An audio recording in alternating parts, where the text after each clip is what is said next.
Muy bien, muchas gracias. Pasamos a otro tema en 678. Ustedes saben la discusión que hay por los DNU, ¿no? Más o menos. No. No se dan cuenta que hay una discusión. El DNI, el documento. DNO con Siemens. Decreto de necesidad y urgencia. Bueno, justamente a raíz de este enorme debate nosotros volvemos a plantear la pregunta de la semana pasada. ¿Ajuste o seguir creciendo? Véanlo. El verdadero debate, ajuste o seguir creciendo. En efecto, el verdadero debate del momento no es sobre un DNU.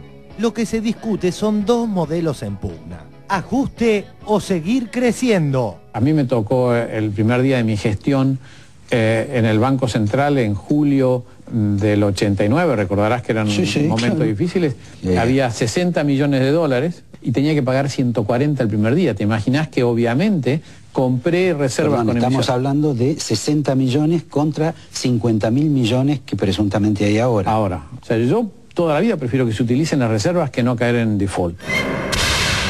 Digo, hay mucha expectativa, digo, hay mucha esperanza en la Argentina, se han hecho esfuerzos muy grandes, ¿no? Además la cosa está bien, la cosa está bien. Queríamos ayudarlo al kirchnerismo a empezar a revertir esta locura por el despilfarro que les agarró en los últimos 2 o 3 años. Sentarnos en serio a negociar qué se hace con las reservas, pero de la mano que ellos tengan gestos de austeridad, ¿no? Es decir, lo que usted quiere es que achiquen el gasto. Por supuesto. Lo que usted quiere es que achiquen el gasto. Por supuesto. Las deudas no se pagan con reserva. Digo, ¿por qué? Digo, ¿por qué?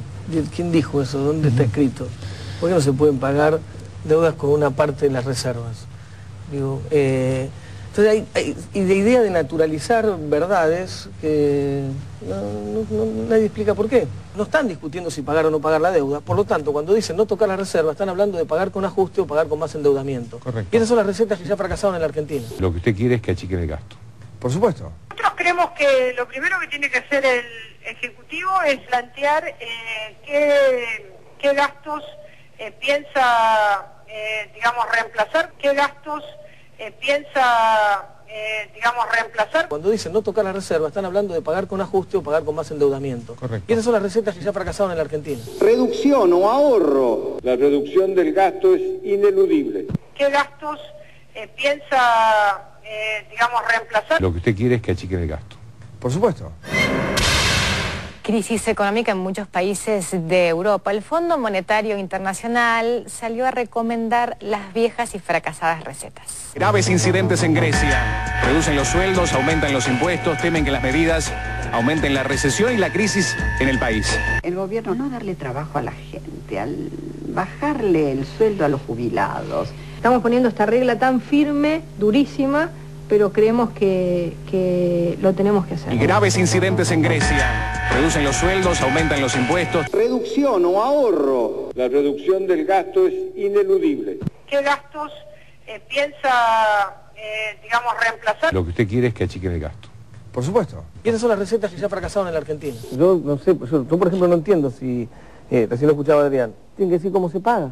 Entonces, bueno, si vos no estás de acuerdo con usar las reservas, ¿cómo pagarías? Lo que el gobierno está diciendo es, yo voy a usar las reservas, pero también voy a colocar deuda. Entonces, el argumento de no quiero tomar al 15 es una mentira en el marco del diseño de... No le contestaste. Entonces, esto es así, entonces digo, hagamos... que no se puede hacer es usar una sola parte del debate para no decir lo otro, porque en definitiva en esta mesa se volvió a no decir cómo se pagan los compromisos externos si no se usan las reservas. Las reservas son del pueblo argentino. No son de los grandes grupos económicos, ni de los dueños de la bolsa de comercio, ni de las grandes empresas. Creo que es una gran mentira que las reservas no se pueden tocar. Esto es un invento del neoliberalismo que en los 90, sobre todo, a través de las propuestas que hacía el Fondo Monetario Internacional con el monitoreo de la economía, obligó a los gobiernos a aprobar leyes que hablan de la intangibilidad de los fondos y la autonomía del Banco Central. Porque sepa usted, por ejemplo, que en reserva monetaria tenemos 3.600 millones de dólares, la reserva más alta de la historia del país, pero con los bancos centrales autónomos, otra de las trampas del neoliberalismo, para continuar con lo mismo, independientemente de quién llega al poder, ese Banco Central Autónomo en mi país envía esos 3.600 millones aquí a Miami, a Florida. Estamos financiando al país más rico del mundo. Pero ¿entiende usted algo de esto? La ecuación es muy simple. Si no usamos las reservas, habrá que usar los fondos del presupuesto. Y los fondos del presupuesto significa o paralizar la obra pública en un momento de crisis económica, o recortar salarios, o recortar jubilaciones, o suspender en parte lo que se logró avanzar con la asignación universal por hijo. Es decir, no hay otra manera, no se inventó otra manera. O se utilizan las reservas o se utiliza el presupuesto. Esto es lo que creo que habría que debatir de manera transparente, para que los que hablan de república, los que hablan de democracia y después hacen las tropelías que hicieron en el Senado, se saquen la careta. Ajuste o seguir creciendo. Cerrá vos, Matu. ¡Sí! ¡Chabón! ¡Sí! ¡Miki, dónde estás! La semana...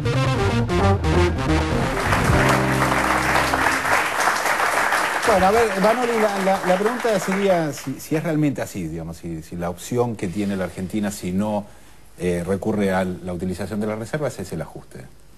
Absolutamente, ¿no? Porque, a ver, yo quiero decir dos o tres cosas.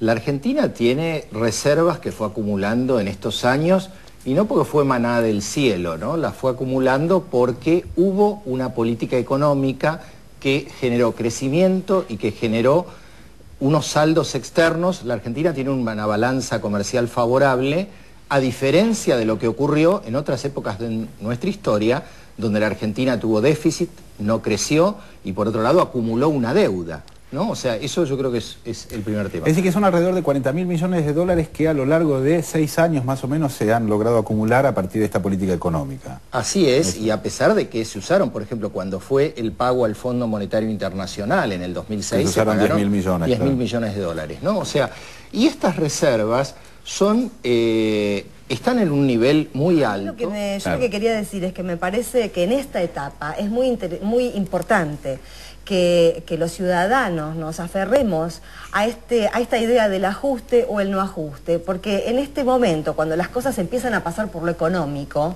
perdemos las riendas de las discusiones, porque empiezan a hablar los economistas, los técnicos, por ejemplo, cuando fue el blindaje o el megacanje, o compras de las letras del Tesoro, la gente no entiende. Sí, pero con eso hay que recordar a Jauretche y Scalabrini, que siempre decían que cuando un economista te habla y no entendés, pedí que te explique de nuevo. Claro. Y si de vuelta no entendés, una tercera. Hay economistas y economistas, la gran mayoría que por ahí están en los grandes medios, que fueron los que gobernaron 30 años o los que dijeron que el dólar se iba a ir a 7 o que se venía el default. Pero eso, vos fíjate, yo hay muchos que no tienen voz. O que muchos Sandra decía una cosa y que me parece re interesante. Hoy yo escribía unas líneas porque también hay que pasarlas. Esto es un nuevo corralito. Después de todas esas políticas neoliberales, terminaron metiéndole la mano al ahorrista argentino como etapa final del saqueo, no a los grandes capitales que se llevaban la plata y era un desfile de los camiones de caudales de Ezeiza. Hay récord, si uno mira en las compañías transportadoras de caudales, es récord los viajes que hicieron en aquella época. Así que los que tenían la plata sabían lo que venía. Nos robaron a todos, se inventó el corralito. Y esto es un gran corralón para no el ahorro individual, sino el ahorro del conjunto del pueblo argentino. Que cuando uno ahorra es para hacer grandes cosas. Uno que ahorra en su casa, no ahorra para lo de todos los días, ahorra para mejorar en cosas que le trasciendan al futuro. ¿No es entonces agrandar la vereda de los restaurantes que más funcionan en Palermo? ¿Eso no es despilfarro? Mira, pero sabes que yo creo que la intervención de Macri en el debate ayuda a clarificar todo un poco, porque Macri claramente lo que está haciendo es tratando de sostener el proyecto económico de la derecha, el mismo proyecto económico del 76, cuando Macri participaba del gobierno con su padre, el del menemismo, cuando directamente fueron parte del gobierno, y el que colapsó en el 2001, y que ahora lo que están tratando de ver y de buscar es de qué manera ese modelo económico se puede restaurar. ¿Por qué es que yo no encuentro más noble? Voy a decir una guarda, no encuentro más noble, porque creo que ahí hay una defensa clara. Digamos, hacia afuera, es que uno sabe lo que piensa Macri, y Macri lo dice de esa manera. A mí lo que me llama la atención es que hay un sector muy importante de la oposición que se desmarca de Los las radicales, por consecuencias, ejemplo, claro, radicales. que se desmarca de las consecuencias de aquello que está pregonando que ocurra, digamos. Una Entonces, coalición eso me parece en todo caso No, por eso digo, para Macri clarifica el debate. Cuando él se pone a defender lo que está defendiendo, esa es la postura de la derecha que intenta restaurar el modelo que colapsó en el 2001. Esperá, Julián.